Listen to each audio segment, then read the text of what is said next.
Hello and welcome to this quick walkthrough about how to learn mental models using ModelThinkers.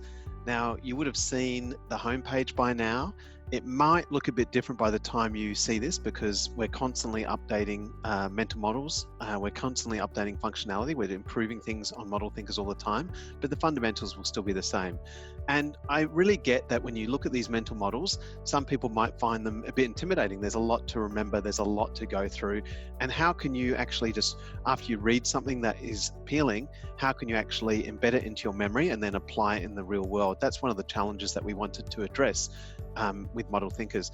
And to explain how we've done that, I want to jump in and show you a model. I'll explain how we're doing this through a model. It seems the right way to go. I mean, there are a number of models that are great for remembering things and for learning things, and they're growing. I mean, deliberate practice is a really great one in terms of skill development, but space retrieval is the one I wanted to focus on. And space retrieval really focuses on combining two of the most evidence-based approaches to memory. Firstly, it's about spacing out learning. So rather than just cramming a session and then forgetting it, which we've all done, before that big exam, you'd spend the night before studying, you pass the exam, 2 days later, you can't remember a thing. So a lot of the evidence has showed, or pretty much all the evidence has showed in relation to memory and learning, that if you space out your learning over a longer duration in smaller sessions, you are going to remember it more effectively. But the other combination with this is the retrieval practice, or it's sometimes called recall, but I like to use spaced retrieval as terminology. And retrieval is this idea that rather than just reading through or studying the information, you're forcing yourself to retrieve it. Now, that retrieval might happen through testing, it might happen through explaining it to someone, it might happen through application. There's a number of ways that retrieval can look like, but the point is it's not passive, it's actually actively getting that information and putting it out and pulling it out of your memory. And in that process, you're actually embedding it. Now, the combination of spaced and retrieval, what it's actually doing is that the key thing here, and it seems a bit counterintuitive, but as you're forgetting something, if you're actually retrieving it as you're forgetting something, that's what helps embed it into long-term memory. Now, rather than geek out about this too much, I'll show you a more practical application of this, and that is the Lightness system.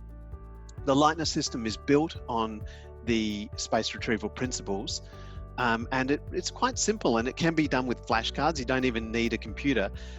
So it's quite classic that it's old school in that way.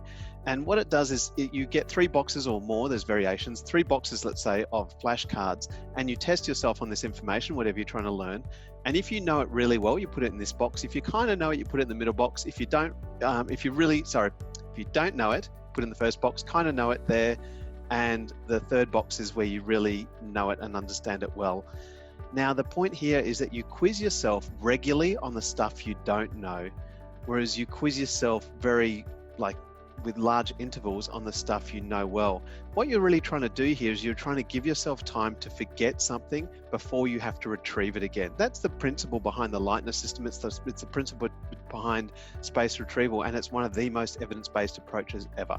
So that's the approach that the Lightness system takes, and it's actually inspired a lot of algorithms and a number of apps, and it has actually inspired our algorithm. So if you come up here to the Learn function, you can see that there's this functionality here for a quiz. I should go back. So firstly, in any model, there'll be this bookmark. This is a members only functionality. You can bookmark it, and then it basically appears in your lattice work. So your own personal lattice work, that model will appear in here. And once it's in your lattice work, once it's saved to your personal lattice work, it automatically goes into the quiz, into the Learn quiz. And this quiz is very simple. It's thrown that model into this quiz, and I can start this quiz anytime. Let's start it now. And so it's got 12 questions. It only takes about 5 minutes.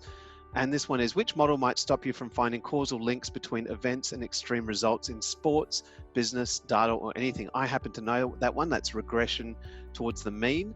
And I'll just test myself here. I reveal the answer, and I can look down here, regression to the mean, and it gives an explanation. Now I can self-assess myself. Did I not really know that yet? Did I almost know it? Have I got it? I feel like I've got that one, so I'll click got it. The next one, which empathetic communication method aims to find win-win solutions through conflict, and what are its main aspects? I happen to know that one. It's nonviolent communication, and it's observations, feelings, needs, requests. Observations, feelings, needs, requests. Yes. So I'll say I've got that one. I don't actually normally go much worse than this, but I'm not rigging it. And you get the idea here. You go through this quiz, and as you're labeling them, got it, almost, not yet, it's actually in the background working out which box it goes in and how often you're going to be quizzed on that. So the system is actually allowing you to be tested on things you don't know more regularly. I warn you, it is actually counterintuitive. It feels like you're learning slower because you're getting tested on stuff you don't know rather than just feeling good about it. When you just study and you're not even testing yourself, one of the things that happens is illusions of competence. You'll recognize it, you think you know it, but when you're actually forced to explain it, that's when you're actually really knowing whether you've actually understood it or not. So use the quiz, use the system. Also, when you use the system, I'll just pull out of that quiz, you can also set reminders, because as we've talked about, the key way of doing this is by spacing out your experience rather than doing it in one block or just going for a frenzy over a weekend. Put a regular time in these reminders. I try to do it like just before I start using the computer in the morning, or I'll probably develop a different routine later, but trying to embed it as a habit. And that's it. This is how you're going to remember your mental models.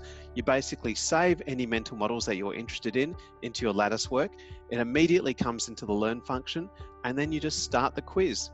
And as long as you're doing that quiz regularly, it only takes less than 5 minutes. Just do it every few days. You're going to memorize the mental models that you want to. That's it. Thank you very much.